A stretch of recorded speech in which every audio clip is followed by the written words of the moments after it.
Dan kita dianjurkan ketika disebut nama beliau untuk mengucap sholawat, yakni sallallahu alaihi wasallam. Dan inilah salah satu sholawat yang disyariatkan kepada kita untuk mengucap setiap nama beliau disebutkan dengan ucapan sallallahu alaihi wasallam. Semoga Allah Subhanahu wa taala memberikan kepada beliau sholawat dan salam. Insyaallah kalau kita mengucap sholawat dan salam untuk beliau sallallahu alaihi bi'asyara, Allah Subhanahu wa taala akan bersolawat kepada orang yang bersolawat sebanyak 10 kali. Adapun yang ketiga, di kesempatan ini kita lanjutkan untuk taklim kita. Kita saat ini belajar tafsir suratul Adiyat, surat Al-Adiyat. Ini termasuk surat yang ke-100 dalam hal susunan yang terdapat di dalam mushaf, bukan urutan turunnya. Karena apa yang ada di dalam mushaf itu tidak mewakili bagaimana urutan turunnya, karena turunnya tidak urut sebagaimana yang ada, tetapi turun sesuai dengan situasi dan kondisi selama 23 tahun. Untuk apa? Linusabbita bihi fuadak, agar bisa teguh di dalam hati, agar bisa menjadi karakter. Maka diturunkan sesuai dengan situasi dan dalam waktu yang lama secara berangsur-angsur, sehingga lebih membekas di dalam dada, lebih membekas di dalam hati. Itulah Al-Quran yang Allah Subhanahu wa taala turunkan kepada Nabi kita sallallahu alaihi wasallam. Bapak dan Ibu, surat Al-Adiyat ini termasuk surat Makkiyah. Ada pula yang menyebut Madaniyah. Jumlah ayatnya ada 11, ada 11 ayat. Jadi surat ini jumlah ayatnya ada 11 ayat. Membahas kepada kita sumpah Allah Subhanahu wa taala. Jadi surat ini diawali dengan sumpah, yakni wal 'adiyati dhabha, demi kuda perang. Jadi demi kuda perang yang berlari kencang. Karena memang surat ini awalnya adalah tatahaddatsa, bercerita an khairil mujahidin, tentang kuda para mujahid, kuda para pejuang fi sabilillah. Jadi di dalam agama kita setiap mujahid itu harus diikat dengan fi sabilillah, karena tidak boleh kita berjuang berjihad tanpa tujuan fi sabilillah. Maka setiap perjuangan, setiap jihad itu fi sabilillah. Kemudian juga di dalam surat ini berbicara kepada kita setelah Allah Subhanahu wa taala bersumpah dengan makhluknya, yakni kuda para mujahidin, kemudian menyebut tentang sifat manusia. Sifat manusia yang memiliki sifat ingkar li nikmatillahi ta'ala, sifat ingkar terhadap nikmat Allah Subhanahu wa ta'ala. Adapun kandungan yang ketiga yang ada di dalam surat ini itu adalah penutupan dari surat ini, bahwa makhluk nanti akan kembali kepada Allah, akan mendapatkan hisab wal jaza, akan dihitung dan dibalas oleh Allah Subhanahu wa taala. Wala yanfa'u fil akhirah, dan di akhirat tidak akan bermanfaat harta dan juga jabatan, tetapi yang bermanfaat adalah iman dan amal soleh. Jadi nanti yang bermanfaat adalah iman dan amal soleh. Itu secara garis besar kandungan dari surat Al-Adiyat. Baik, kita mulai. wal 'adiyati dhabha. Ini Allah Subhanahu wa taala bersumpah dengan kuda para mujahidin al-musri'at yang berlari kencang di medan perang ketika menghadapi musuh. Setiap Allah Subhanahu wa taala bersumpah dengan makhluknya, maka makhluk tersebut punya keistimewaan. Makhluk tersebut punya keistimewaan. Maka coba kita lihat di dalam ayat-ayat Al-Qur'an, setiap Allah bersumpah pasti yang dijadikan media untuk bersumpah itu adalah perkara yang istimewa. Seperti di surat yang lalu misalnya wal 'asr, demi masa. Kemudian lagi di surat-surat yang lain ketika Allah Subhanahu wa taala bersumpah wattini wazzaitun, maka di sana bukan sekedar buah biasa. Demikian pula wahadal baladil amin, demi negeri yang aman. Bukan sekedar negeri, yakni kota Makkah al-Mukarramah, dan ayat-ayat lain yang menjelaskan tentang sumpah. Termasuk di sini kuda yang dijadikan sebagai media untuk bersumpah adalah kuda perang. Ini kudanya adalah kuda perang yang berlari kencang, yang sifatnya adalah dhabha, yakni terdengar suara nafasnya. Jadi suara nafasnya terdengar.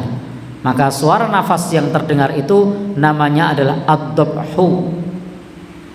Nama untuk menyebut suara nafas yang terdengar dari kuda. Biasanya diterjemahkan menggeh-menggeh, terengah-engah, apalagi nafas dari kuda tersebut. Qala Ibnu Abbas menyebutkan kuda apabila dia berlari maka kuda itu akan ada suara maka itulah yang dimaksud dengan dhabha. Maka suara itu suara ringkikan dari nafasnya itulah yang disebut oleh Allah Subhanahu wa taala dhabha. Dan memang kita mengetahui bahwa alat tempur pada masa itu yang digunakan adalah kuda. Belum ada peralatan modern seperti saat ini, sehingga kuda menjadi satu makhluk Allah Subhanahu wa taala yang sangat dibutuhkan dalam perang.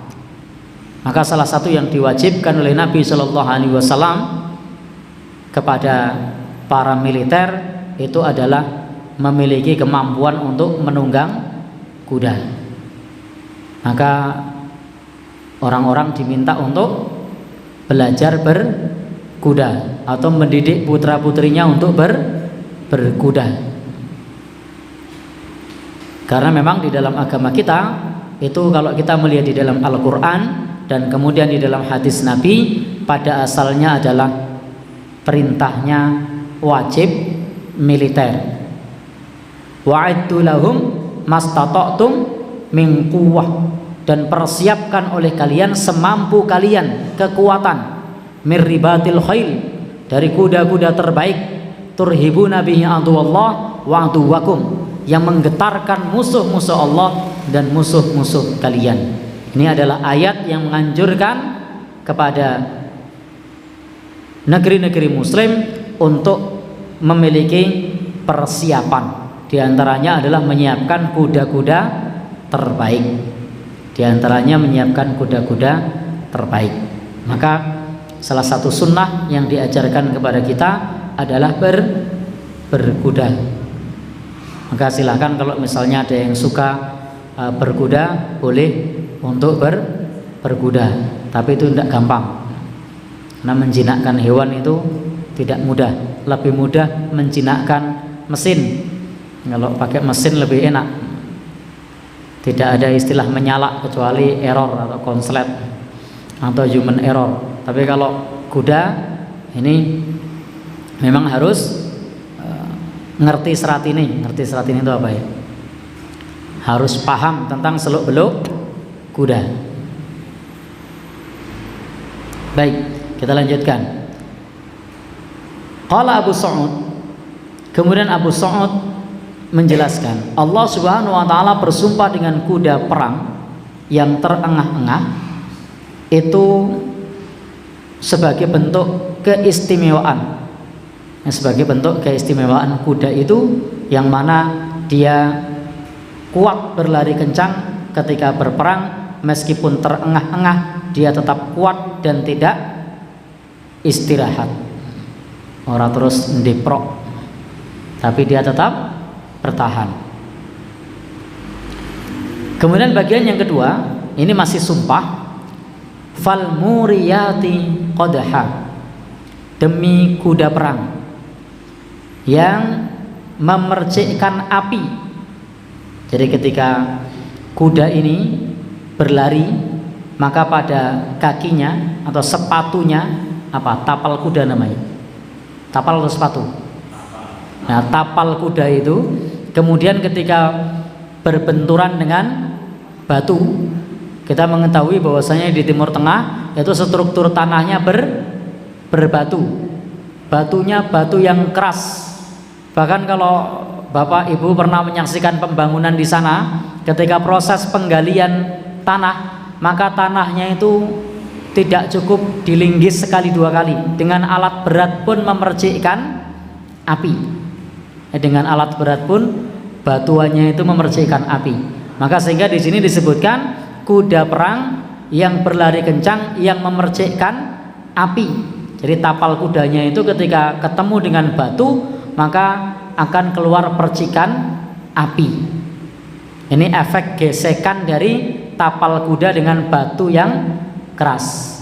Kalau di tempat kita insya Allah ketika berjalan di tanah lapang begitu tidak memercikkan api meskipun berlari. Kira-kira mercik api apa mboten, Pak? Misalnya di lapangan sebelah itu mboten. Kenapa?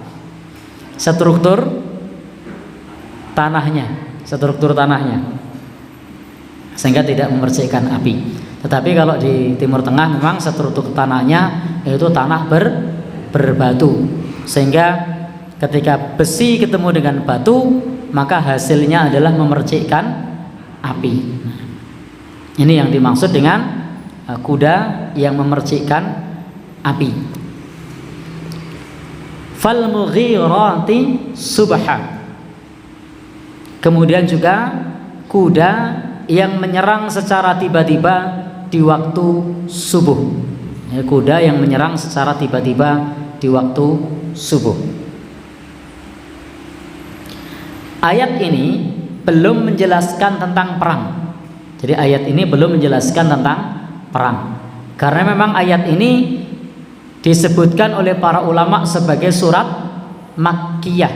Sementara di Mekah pada saat itu belum ada kewajiban jihad. Jadi di Mekah itu belum ada kewajiban jihad dan belum diizinkan jihad. Tetapi pada saat di Mekah itu perintahnya untuk sabar. Di Mekah itu perintahnya untuk sabar dan memaafkan. Fa'fu anhum wasfah. Maafkanlah mereka dan berbuatlah lemah lembut.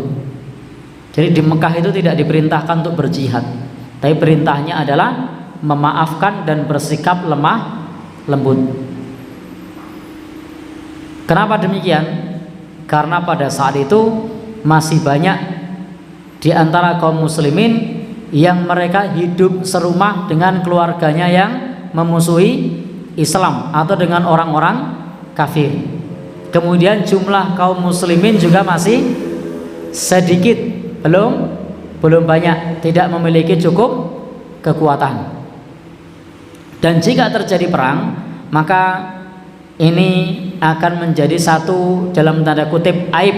Kenapa? Karena bisa saja seorang anak ketemu dengan ayahnya, bisa saja seorang keponakan ketemu dengan pamannya, karena kondisinya masih satu keluarga dengan yang lain, ada yang muslim dan ada yang memusuhi kaum muslimin. Apalagi jumlahnya masih sedikit, maka niscaya tidak baik untuk perkembangan syiar Islam. Maka perintahnya adalah memaafkan. Tetapi ayat-ayat perang seperti dalam surah Al-Adiyat ini adalah isyarat bagi kita. Isyarat bagi kita. Di antaranya adalah kuda perang yang menyerang di waktu subuh secara tiba-tiba. Dan ini dulu juga kebiasaan Nabi Shallallahu Alaihi Wasallam ketika hendak melakukan peperangan, maka salah satunya adalah menggunakan strategi di waktu subuh. Jadi salah satu strateginya adalah melakukan serangan di waktu subuh. Dan ini juga menjelaskan kepada kita bahwa perang di dalam agama kita itu boleh mendahului ketika di medan perang. Jadi tidak semata-mata menunggu diserang, tetapi juga di dalam agama kita boleh untuk mendahului. Seperti ketika pada saat Yahudi Khaybar menghina Rasulullah, menghina kedaulatan kaum muslimin, maka pada saat itu mereka menantang perang. Maka ini disambut oleh Rasulullah mendatangi mereka dengan pasukan. Jadi tidak nunggu diserang. Ketika ada gelagat bahwasanya pasukan hendak menyerang, maka diserang lebih dulu. Dan memang dalam ilmu perang salah satu taktik perang yang kuat itu adalah justru menyerang lebih dulu ke jantung musuh, bukan menunggu. Nah, bukan menunggu.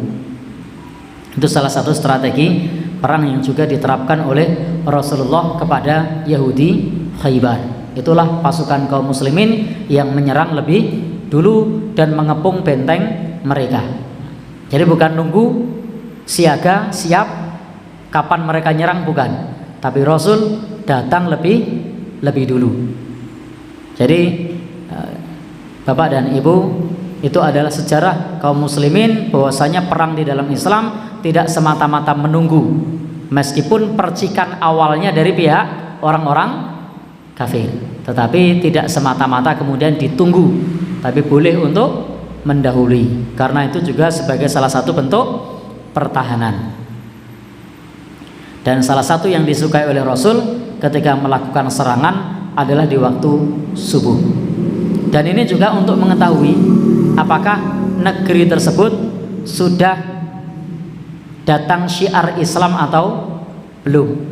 Maka kalau terdengar kumandang adzan subuh, maka negeri tersebut sudah ada syiar Islam. Sehingga di antara tanda bahwasanya negeri itu adalah negeri muslim itu adalah kumandang adzan. Maka jika kumandang adzan itu terdengar, maka itu adalah salah satu indikator, salah satu tanda bahwa itu adalah negeri muslim.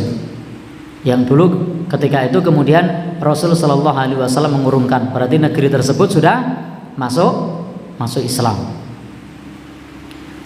Maka bapak-bapak, ibu-ibu yang berbahagia yang dirahmati Allah Subhanahu Wa Taala, kalau ada yang bertanya negeri kita ini apakah negeri muslim atau negeri kafir, maka jawabannya syiar adzan dibebaskan, rukun Islam dibebaskan, bahkan difasilitasi, rukun iman dibebaskan. Maka negeri kita sesungguhnya adalah negeri kaum muslimin dengan berbagai macam kelebihan dan kekurangannya. Atau kalau di Muhammadiyah istilahnya adalah Darul Ahdi Wasyahadah. Ada yang pernah dengar istilah itu? Belum pernah. Darul Ahdi Wasyahadah, negeri perjanjian dan persaksian, karena memang dibuat atas perjanjian-perjanjian. Kemudian yang berikutnya, sebagaimana dijelaskan oleh Al-Alusi, bahwa kuda itu ketika menyerang di waktu subuh sebelum matahari terbit, tetapi ini juga makna al-gharad itu juga tidak hanya semata-mata subuh, tetapi juga bisa lailan, di waktu malam. Kenapa? Karena untuk ngelimpe.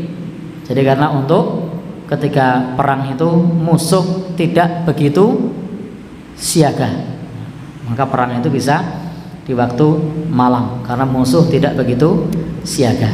Maka begitu sudah dipersiapkan kemah untuk perang, maka kedua belah siaga dan siapa yang menyerang lebih dulu. Bisa di waktu siang, bisa di waktu subuh, bahkan di waktu malam.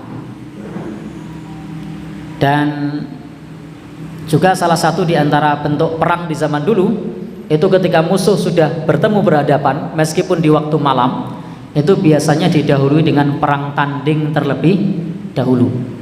Jadi sebelum pecah perang para prajurit, maka akan ada perang tanding, perwakilan dari masing-masing pihak untuk berperang sebelum akhirnya kemudian terjadi pecah perang. Jadi tidak sepenuhnya ngelimpe, tahu ngelimpe ya? Ya, tidak sepenuhnya. Karena apa? Karena kemudian akan bertemu di situ, di dalam pertemuan tersebut kemudian akan mengutus masing-masing utusan. Sehingga perang di zaman dulu itu lebih kesatria dibandingkan perang zaman kita. Karena panglimanya betul-betul turun, pimpinannya betul-betul turun, sebelum prajuritnya tanding, maka komandannya perang tanding terlebih dahulu. Nah, itu perang di zaman dulu. Kalau sekarang gimana? Ya, komandannya gimana Pak? Oh, komandannya di belakang. Ya, baik. Ini jenengan loh yang ngendika. Nah, komandannya di belakang, yang maju prajurit. Ya, baik. Kita lanjut. Fa'atharna bihi naq'a, maka menerbangkan debu-debu. Jadi kita mengetahui bahwa di sana itu kondisi tanahnya adalah tanah kering. Ketika terjadi perang itu akan membuat debu berterbangan. Dan ini juga suatu strategi perang yang pernah dipakai oleh Khalid ibn al-Walid ketika pasukan kaum muslimin sedikit. Maka ada sejumlah pasukan yang diperintahkan untuk ngabul-abul pasir supaya musuh beranggapan kaum muslimin jumlahnya banyak, padahal tidak, hanya ngabul-abul pasir sehingga pasirnya tampak dari jauh, mengepul membumbung tinggi sehingga musuh menganggap oh pasukan kaum muslimin sudah datang dan jumlahnya sangat banyak, padahal sengaja kudanya diperintahkan untuk ngabul-abul debu supaya debunya naik. Sehingga beberapa kali pertempuran dengan orang-orang Romawi yang jumlah kaum muslimin sedikit itu dimenangkan oleh kaum muslimin, dan orang-orang Romawi sudah mundur sebelum berperang. Salah satunya adalah karena strategi, dan tentu ini semua atas izin Allah Subhanahu wa ta'ala. Strategi menerbangkan debu-debu. Maka dalam perang itu namanya ada muslihat. Jadi dalam perang itu ada muslihat. Maka tipuan dalam perang itu boleh. Tipuan dalam perang itu boleh. Maka kalau dalam kitab fikih, salah satu bohong yang dibolehkan itu adalah bohong dalam perang.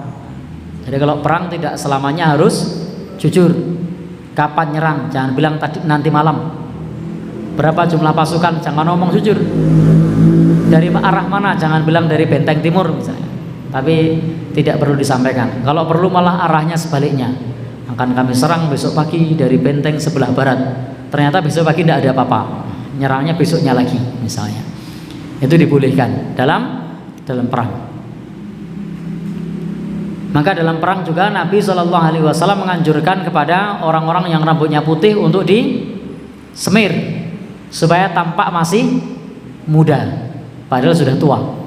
Maka disemir, semirnya dengan semir yang sangar, warnanya bukan warna hitam, sehingga musuh akan melihat kaum muslimin pasukannya masih muda-muda, nah, tampilannya sangar-sangar padahal sudah tua misalnya. Ini adalah bagian dari muslihat perang.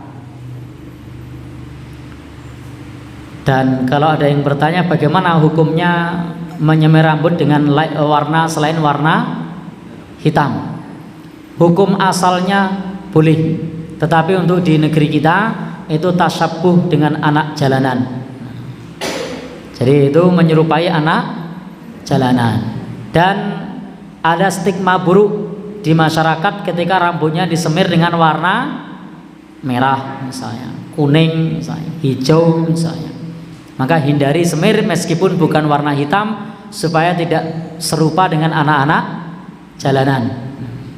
Dan ini yang saya maksud adalah anak jalanan yang nyemir rambut, karena banyak juga anak jalanan yang sopan santun yang tidak nyemir rambut. Maka jangan sampai kemudian kita aktivis masjid nyemir rambut kuning atau hijau atau biru.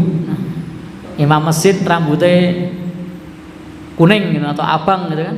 Jadi bahan perbincangan karena memang di masyarakat kita itu melanggar nilai-nilai norma dan etika. Jadi itu melanggar nilai norma dan etika karena ada stigma buruk di tengah masyarakat ketika rambutnya disemir dengan warna yang aneh-aneh. Meskipun tadi secara hukum dalam fikih itu hukum asalnya adalah boleh. Tidak bolehnya itu karena masalah etika, masalah norma. Apalagi tadi serupa dengan anak-anak jalanan misalnya. Jangan sampai nanti guru ngaji dikira anak jalanan. Ustadznya sudah datang gitu kan, ustadznya semir hijau gitu kan. Lalu dibilang belum datang, mau diusir nanti, pergi sana gitu kan. Padahal yang guru ngajinya. Dan maka tidak direkomendasikan untuk nyemir dengan warna yang aneh-aneh, tidak sesuai dengan norma dan etika di negeri kita. Kecuali tadi dalam perang agar tampak gagah, agar tampak sangar di hadapan musuh, itu silakan. Negeri kita sekarang negeri damai, bukan sedang perang. Fawasatna bihi jam'ah, demi kuda perang yang menerjang ke tengah-tengah kumpulan musuh. Jadi dahulu di antara bentuk peperangan itu ada pasukan berkuda yang rela mengorbankan dirinya untuk menyerang ke tengah-tengah pasukan musuh. Sebagaimana diceritakan oleh Abu Ayyub Al-Ansari, suatu saat ada satu pasukan musuh yang sulit untuk ditembus. Maka kemudian ada pasukan berkuda yang menembus barisan musuh dan kemungkinan selamat kecil.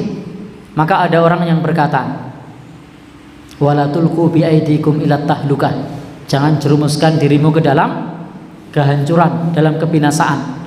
Lalu kemudian Abu Ayyub Al-Ansari menyebutkan, bukan itu makna jangan jerumuskan dirimu dalam kehancuran. Makna menjerumuskan diri dalam kehancuran itu adalah ketika meninggalkan jihad dan infak. Jadi justru itu ketika jihad fi sabilillah adalah tampilan seorang tokoh yang gagah berani untuk menerjang barisan musuh yang sulit untuk ditembus. Tentu harus ditebus dengan harga yang mahal, mati syahid. Maka itu disebutkan oleh Abu Ayyub Al-Ansari seperti itu, bahwa itu bukan termasuk bentuk menjerumuskan diri dalam kebinasaan. Yang dimaksud menjerumuskan diri dalam kebinasaan ketika umat meninggalkan jihad dan meninggalkan infak fi sabilillah. Karena kejayaan Islam di masa silam itu sangat didukung oleh infak fi sabilillah. Bahkan peperangan di zaman Nabi itu kalau kita melihat itu yang pertama ada orang yang jihad dengan harta, dia tidak punya bekal. Yang kedua ada orang yang ngasih bekal. Yang ketiga ada orang yang ngurus keluarganya di rumah. Sehingga ketika ada orang yang berangkat jihad, itu orang tersebut belum tentu punya bekal. Lalu orang lain yang tidak berangkat memberikan bekal. Kemudian orang lain lagi yang tidak berangkat ngurusi keluarganya di rumah. Dan itu menjadi kekuatan Islam yang sangat luar biasa, sehingga bisa menaklukkan kekuatan superpower pada masanya dengan kekuatan jihad dan infak gotong royong. Ada yang tidak punya apa-apa, mampu berangkat, berangkat. Ada yang punya dana, tidak berani berangkat, danai. Ada yang dia punya dana, tidak mampu berangkat, mendanai keluarga yang ditinggalkan di rumah. Karena keluarga yang ditinggalkan juga butuh makan. Maka tiga struktur itulah yang dulu dibangun oleh Rasulullah.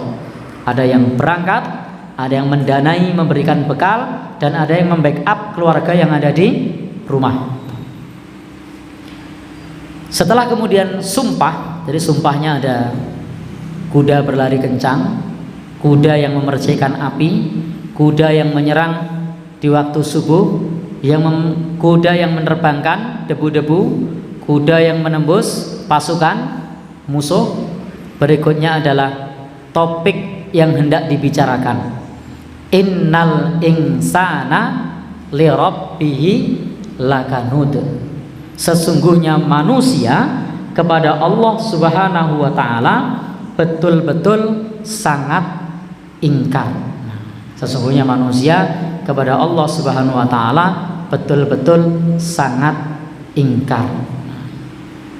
Jadi di sini disebutkan innal insana, sesungguhnya manusia itu li rabbihi, kepada Allah Subhanahu wa taala lakanudun, benar-benar ingkar. Maksudnya apa? Lini amin, terhadap nikmat-nikmat. Jadi ingkar terhadap nikmat Allah Subhanahu wa taala.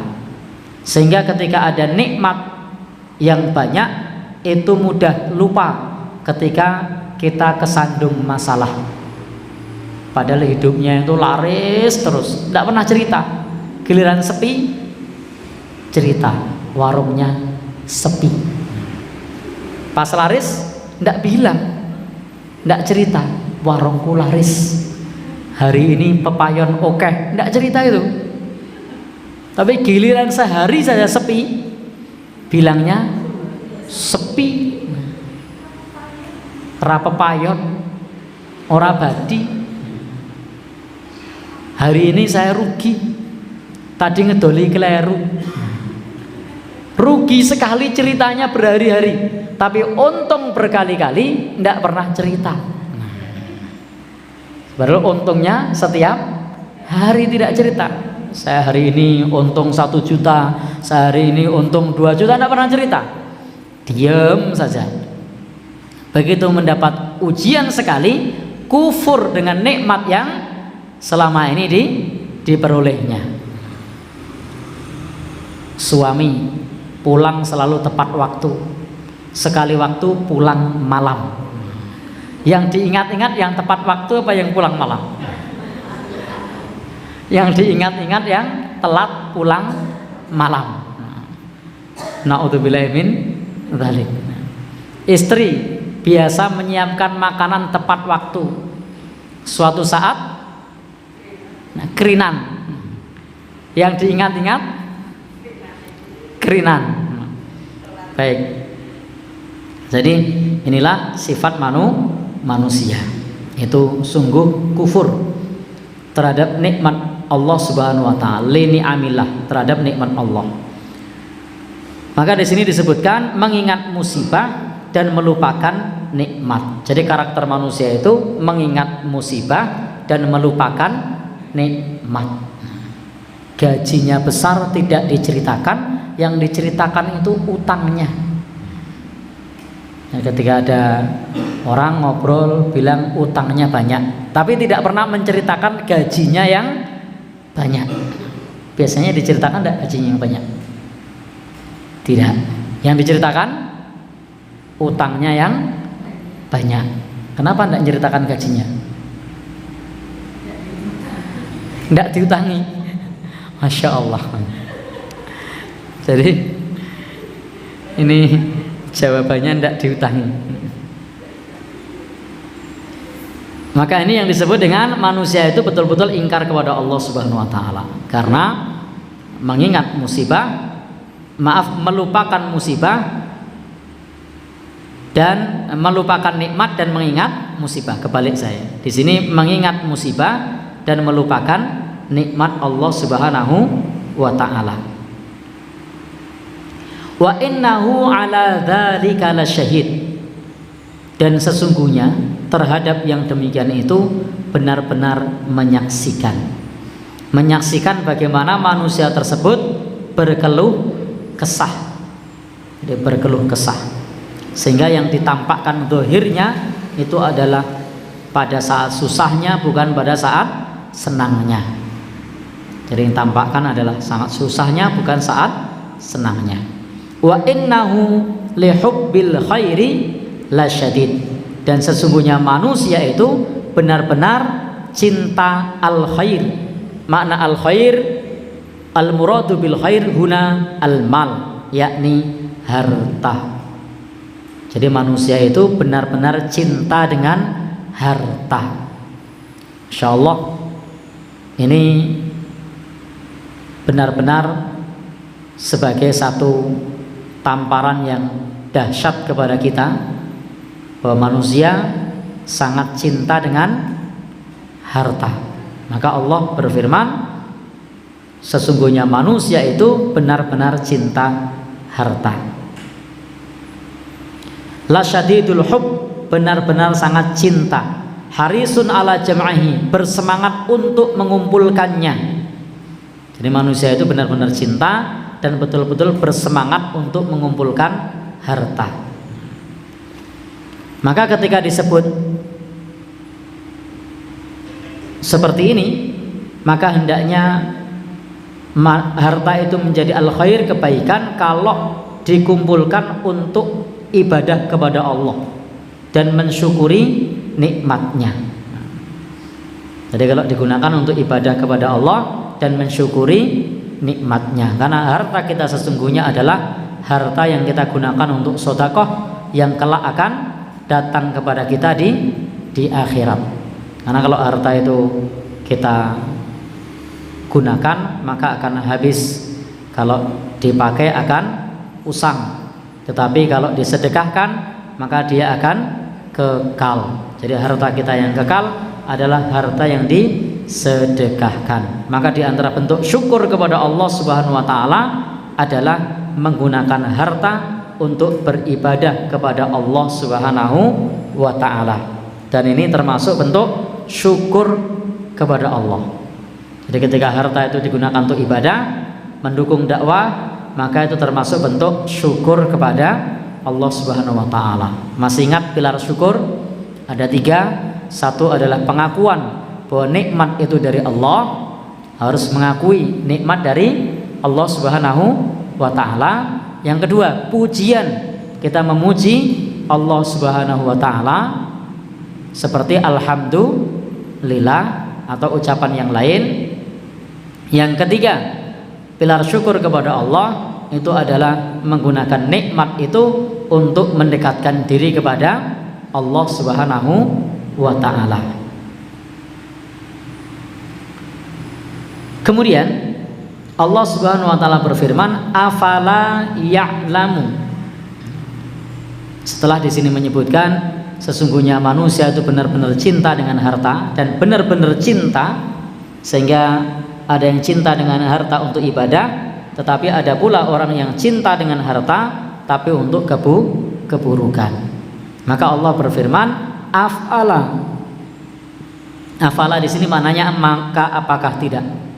Ya'lamu, ia mengetahui, idza apabila bu'thira, dibangkitkan, ma fil kubur, apa yang ada di dalam kubur. Apakah ia tidak mengetahui ketika dibangkitkan di kubur? Apakah orang-orang yang bodoh itu, ini sesuai redaksi teks tafsir ini disebut bodoh. Afala ya'lamu hadzal jahil, apakah orang yang bodoh itu tidak mengetahui bahwa kelak akan dibangkitkan dari kubur, bahwa orang yang sudah mati itu nanti akan dibangkitkan dari kubur. Karena kematian itu ada kebangkitan. Tidak dianggap bahwasanya mati itu terus urusan selesai, tapi mati itu masih ada kebangkitan.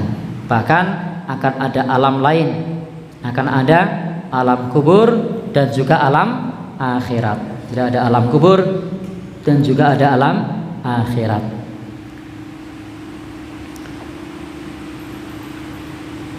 Maka ketika kita mengetahui atau dibongkar apa yang ada di kubur, bahwasanya orang-orang yang meninggal dunia itu ada yang mendapatkan nikmat Allah, yakni nikmat kubur, ada pula orang yang mendapatkan azab azab kubur. Ada yang disiksa, ada yang mendapatkan nikmat dari Allah Subhanahu wa taala. Sehingga tentu yang kita cari adalah bagaimana kita bisa mendapatkan nikmat, bukan mendapatkan azab. Setelah itu kemudian Allah Subhanahu wa taala berfirman, wa hussila ma fis sudur, dan dibongkar. Kalau yang pertama tidak akan dibangkitkan apa yang ada di kubur, ada pengadilan setelah itu. Ketika dibangkitkan dari kubur, ada hisab, ada perhitungan amal, ada jaza, ada balasan amal.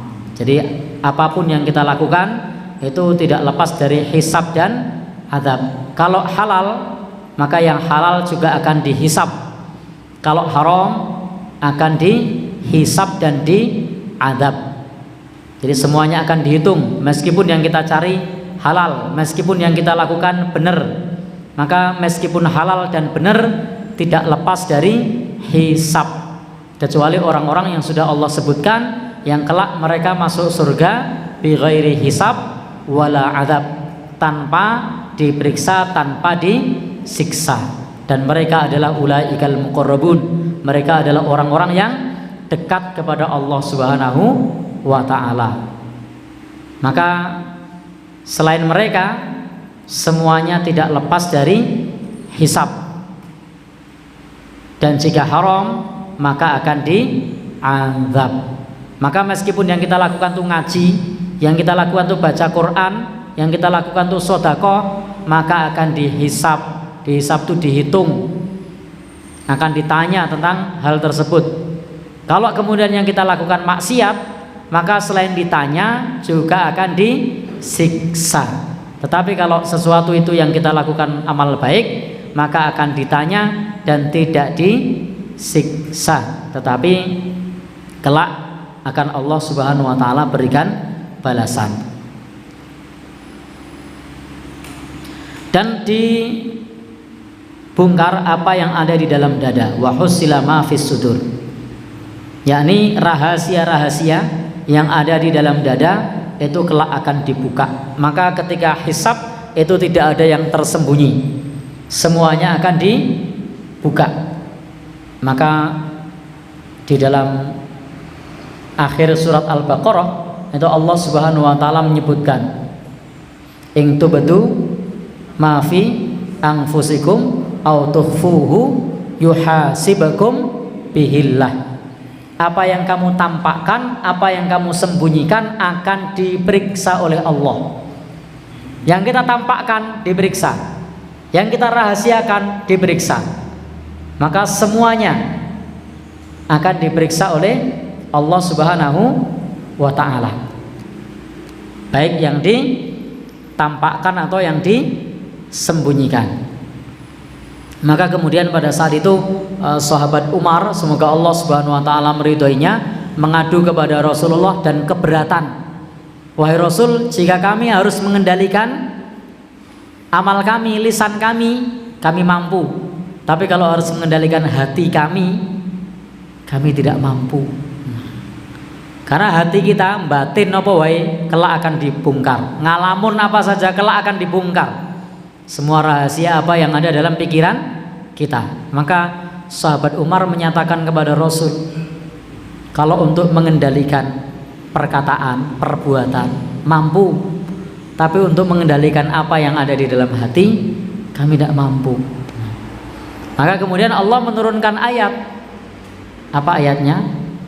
La yukallifullahu nafsan illa wus'aha.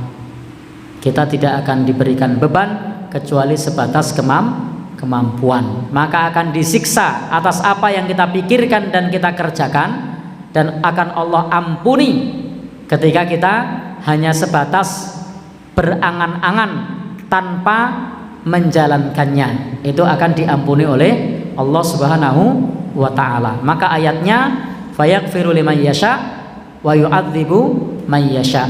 Allah akan menyiksa siapa saja yang dikehendaki, yang punya niat dan melakukan aksi, dan Allah akan mengampuni siapa saja yang dikehendaki, yang dia kepikiran dan dia mengurungkan niat itu akan diampuni oleh Allah Subhanahu wa taala. Lalu siapa yang disiksa? Laha ma kasabat wa 'alaiha maktasabat. Baginya apa yang sudah ia kerjakan, demikian pula dosa yang sudah dikerjakan. Itulah yang kelak akan disiksa. Jadi kalau masih sebatas angan-angan, kita belum mengerjakan, maka akan diperiksa tapi tidak akan disiksa. Allah ampuni kalau kita hanya sebatas angan-angan. Tentu dengan catatan kita mengendalikan aksi. Kalau angan-angan dengan aksi itu tidak diampuni. Punya angan-angan buruk lalu kemudian berusaha menjalankan apa yang diangan-angankannya itu, meskipun gagal maka itu berdosa. Meskipun gagal maka itu berdosa. Baik, jadi semuanya tidak lepas dari hisab, kecuali orang-orang yang sudah disebutkan oleh Rasulullah Sallallahu Alaihi Wasallam yang masuk surga tanpa hisab, tanpa azab. Kemudian bagian yang terakhir di sini Allah Subhanahu Wa Taala berfirman, Inna Rabbahum bihim yauma idzil la khabir. Bahwasanya Allah Subhanahu Wa Taala itu mengetahui semua yang kita perbuat. Allah Subhanahu Wa Taala akan membalas apa yang kita kerjakan pada hari tersebut, yakni pada hari kiamat akan dibalas oleh Allah. Allah Maha teliti, tidak ada yang terlewat, baik kecil maupun besar. Tidak ada yang terlewat, semuanya akan dibalas oleh Allah, baik kecil maupun besar, dan tidak ada data yang tertukar. Maka jangan pernah khawatir, meskipun banyak orang yang namanya Agus, maka tidak akan ketukar Agus zaman dulu dengan zaman sekarang, Agus timur dan barat, karena semuanya akan dibalas oleh Allah yang maha segalanya, yang maha kuasa atas segala sesuatu. Semuanya dengan sesuai amalnya masing-masing. Faman ya'mal misqala dzarratin khairan yarah wa man ya'mal misqala dzarratin syarran yarah. Baik besar maupun kecil, semuanya akan dibalas oleh Allah Subhanahu wa taala. Inilah penutup surat Al-Adiyat, bahwasanya semuanya tidak bisa lepas dari hisab Allah Subhanahu wa taala, dan semua kelak akan mendapatkan balasan dari Allah Subhanahu wa taala. Demikian yang bisa kita sampaikan, mudah-mudahan bermanfaat. Ada pertanyaan dipersilahkan, kalau tidak ada saya tutup. Saya kembalikan kepada Bobo Pranoto Hadicoro.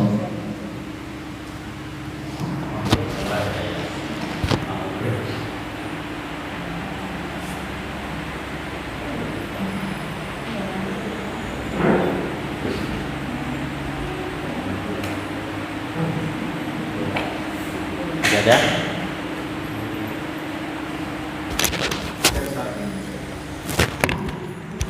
Enggak langsung. Apakah bagaimana cara memperlakukan anak-anak? Apakah yang sudah terjadi di masyarakat ini juga sesuai syariat?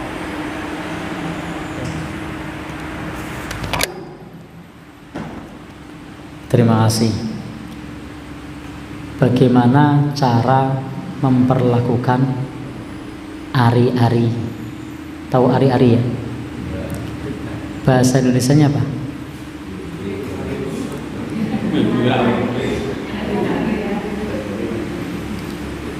Saya orang Indonesia tapi kok tidak tahu bahasa Indonesianya ya? Plasenta.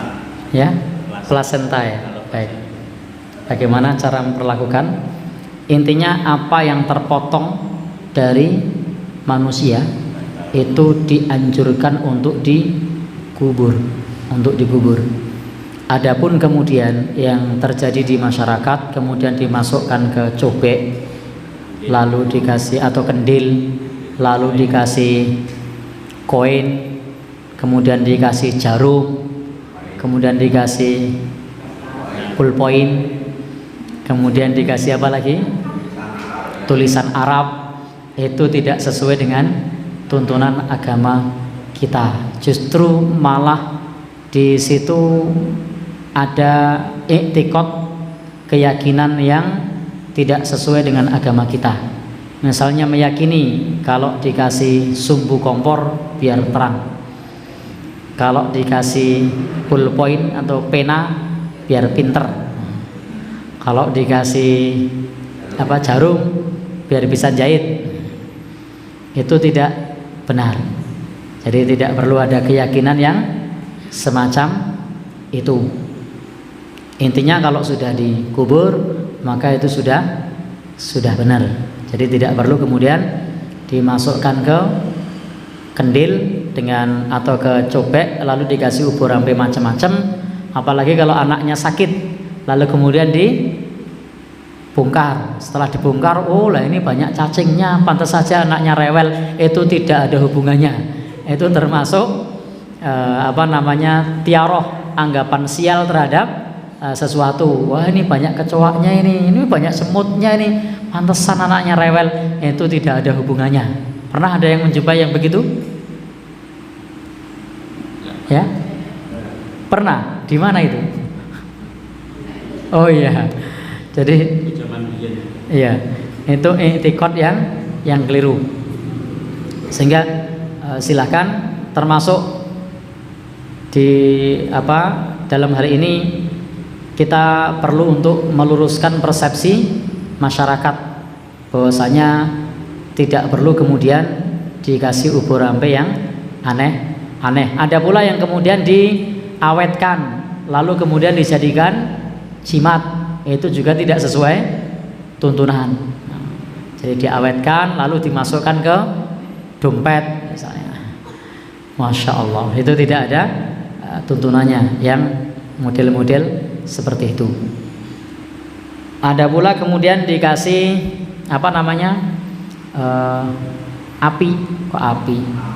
lampu. Nah, dikasih lampu. Kalau dalam hal ini dikasih lampu dan punya i'tiqad, punya keyakinan nanti akan dicuri oleh dewa tertentu, oleh Bathara Kala misalnya, maka ini keyakinan yang bukan keyakinan dari Islam. Jadi silahkan kubur saja, tidak perlu seperti itu. Kalau misalnya seperti itu ya niatnya jangan karena Bathara Kala, tapi biar tidak digali hewan buas misalnya.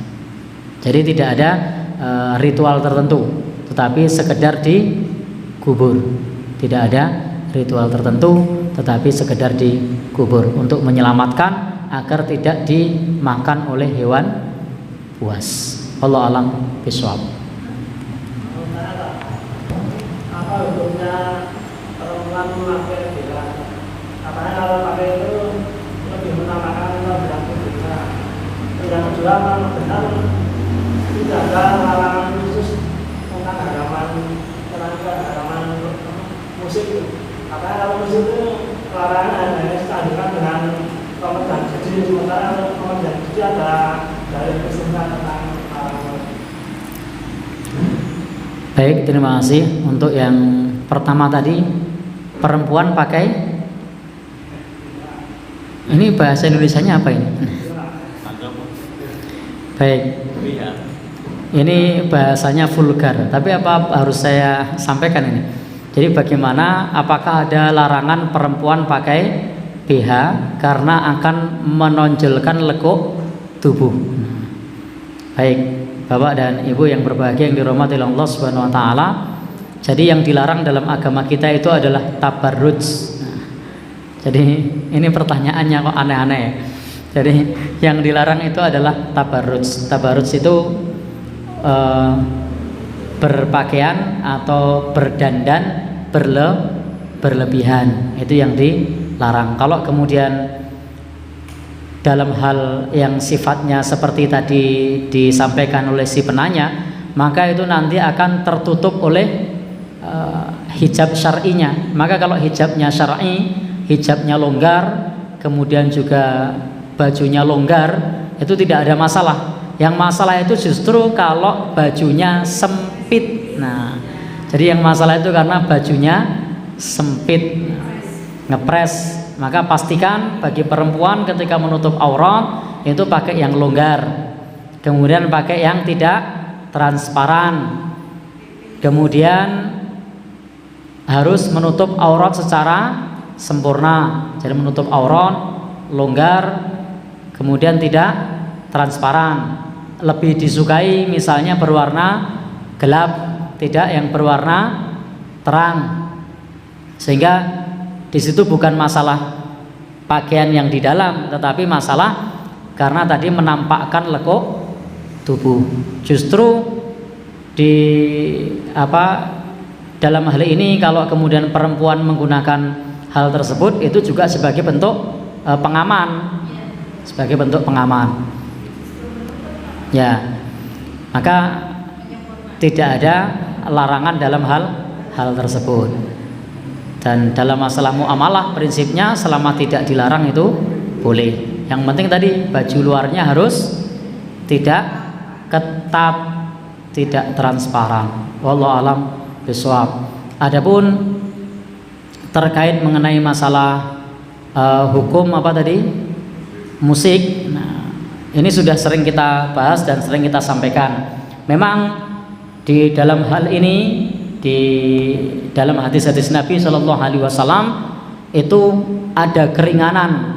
Kalau misalnya hari raya, kemudian apalagi ya, yang dilakukan pada saat pernikahan, itu pun tidak kemudian dengan syair yang aneh-aneh, tidak dengan semua jenis alat musik, tidak dengan penampilan biduan yang menampakkan perempuan atau suara perempuan. Sehingga hal tersebut yang terjadi di zaman Nabi beda dengan kondisi hari ini. Jadi beda dengan kondisi hari ini. Sehingga jangan disamakan apa yang terjadi di zaman Nabi ketika walimah dan yang terjadi di zaman Nabi ketika hari raya kemudian disamakan dengan walimah dan hari raya saat ini. Ketika walimah dan hari raya saat ini, coba lihat tampilan konser-konser musik itu kayak apa. Coba lihat pernikahan hari ini kayak apa. Itu penceramahnya aja di depan itu sampai tidak berani nengok itu. Nah, sehingga ketika Nabi Shallallahu Alaihi Wasallam memberikan keringanan pada saat walimah dan juga pada saat hari raya, maka itu tidak seperti yang dipahami orang-orang saat ini. Dan tidak seperti saat ini menampilkan perempuan yang membuka aurat. Dan itu pun juga tidak semua jenis alat musik. Syairnya pun juga tidak melalaikan. Sehingga keringanan dari Nabi Shallallahu Alaihi Wasallam pada saat hari raya, kemudian pada saat walimah, kemudian pada saat perang, misalnya ada genderang dan seterusnya, itu adalah bagian-bagian yang sifatnya khusus. Nah, jadi bagian-bagian yang sifatnya khusus, maka harus dipahami khusus, tidak disamakan dengan kondisi umum. Wallahu a'lam bishawab.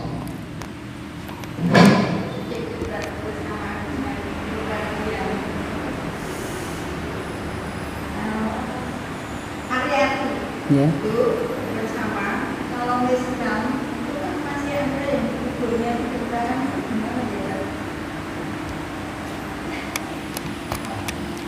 Orangnya atau plasentanya?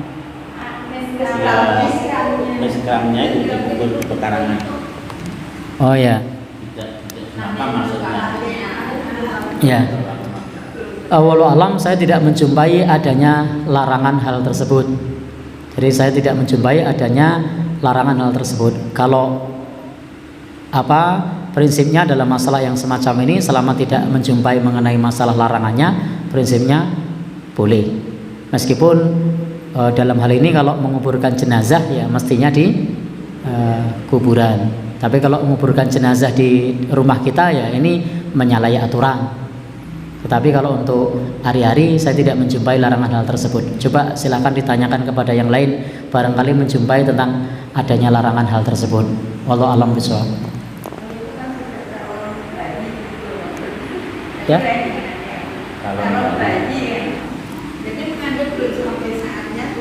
Oh ya ini beda berarti beda pertanyaan ya. Ini adalah iskot, keguguran. Jadi pertanyaannya itu keguguran. Baik. untuk keguguran atau isqat itu adalah dilihat nanti sebagaimana Imam Ibnu Rajab Al-Hambali itu menyebutkan usianya berapa. Jadi usianya berapa? Kalau usianya kurang dari 120 hari, maka itu dihukumi sebagai bukan sebagai manusia, tapi dihukumi sebagai potongan daging yang tidak dihukumi sebagai manusia. Itu dihukumi kalau sudah lebih dari 120 hari. Kenapa? Karena yursalu ilaihil malak, malaikat meniupkan ruh itu kalau sudah 120 hari. Maka sebelum 120 hari itu tidak diperlakukan sebagaimana mayit. Tetapi kalau sudah 120 hari maka diperlakukan sebagaimana mayit, dimandikan, dikafani, disolatkan, dikuburkan. Tetapi tentu mengafaninya tidak perlu dengan tali 7. Misalnya 3. Karena tali 7 itu urf, kebiasaan kaum muslimin. Boleh kalau mayatnya panjang 9. Boleh kalau mayatnya pendek seperti tadi keguguran sebesar ini misalnya gitu kan. Nah, ini kalau ditali 7 kayak apa? Nah, maka bisa ditali 3 misalnya. Kemudian sholatkan. Jadi meskipun belum punya dosa disolatkan, kan doanya beda. Doanya bukan Allahumma magfir, bukan ya Allah ampuni. Di HPT Himpunan Putusan Tarjih Muhammadiyah di bab Ahkamul Janaiz, bab kitab jenazah itu disebutkan doanya beda. Allahumma magfir, Allahumma ja'al liwalidayhi, ya Allah jadikanlah ia untuk kedua orang tuanya salafan wa faraton wa dakhron. Jadi minta sama Allah agar dijadikan untuk kedua orang tuanya sebagai simpanan, sebagai tabungan, sebagai syafaat untuk orang tuanya. Jadi bukan ya Allah ampuni, tapi ya Allah jadikan, agar dijadikan simpanan, dijadikan tabungan, dijadikan sebagai sesuatu yang nanti kelak akan bermanfaat untuk orang tuanya. Itu doanya seperti itu, dan dikuburkan. Wallahu alam bishawab. Iya. Jadi nguburkan ya di pemakaman, di kuburan. Allah alam bishawab. Ya, nanti dicek saja di HPT ada, di Himpunan Putusan Tarjih ada. Ya, itu di bab kitab jenazah. Nanti silahkan dibuka. Doanya panjang. Apa yang saya baca tadi cuma kutipan. Ya, Allah alam bishawab. Ya.